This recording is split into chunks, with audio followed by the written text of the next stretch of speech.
This is 1960, okay, 25 to 30 victims. The Boy Scouts have had the problems of pedophiles targeting their troops since the very earliest days.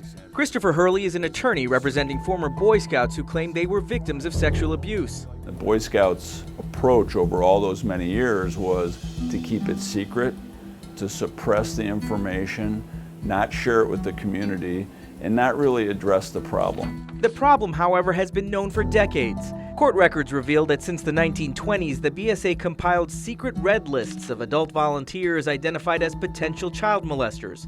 They were known as the ineligible volunteer files, or perversion files. One serial pedophile who was twice convicted in Indiana before preying on hundreds of Boy Scouts in Illinois was Thomas Hacker. He was convicted in 1989 and sentenced to 100 years in prison, where he died.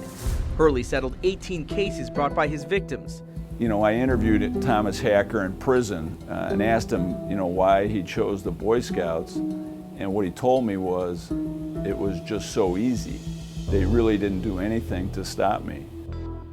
2 weeks ago, the Boy Scouts of America announced a 5-year partnership with an organization that provides services to male survivors of sexual abuse. The BSA isn't talking, but issued a statement in which President and CEO Roger Mosby wrote, "We sincerely apologize to anyone who was harmed in scouting.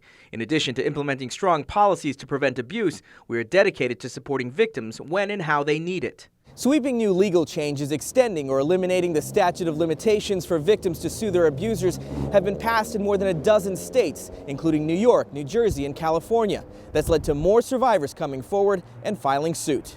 But with last week's bankruptcy filing by the BSA, everything's been put on hold. In its filing, the organization estimates its assets at between $1 and $10 billion. Well, the bankruptcy is really an attempt by the Boy Scout organization to control the damages and control, hopefully, how much money they have to pay out and to get a cutoff for any more claims.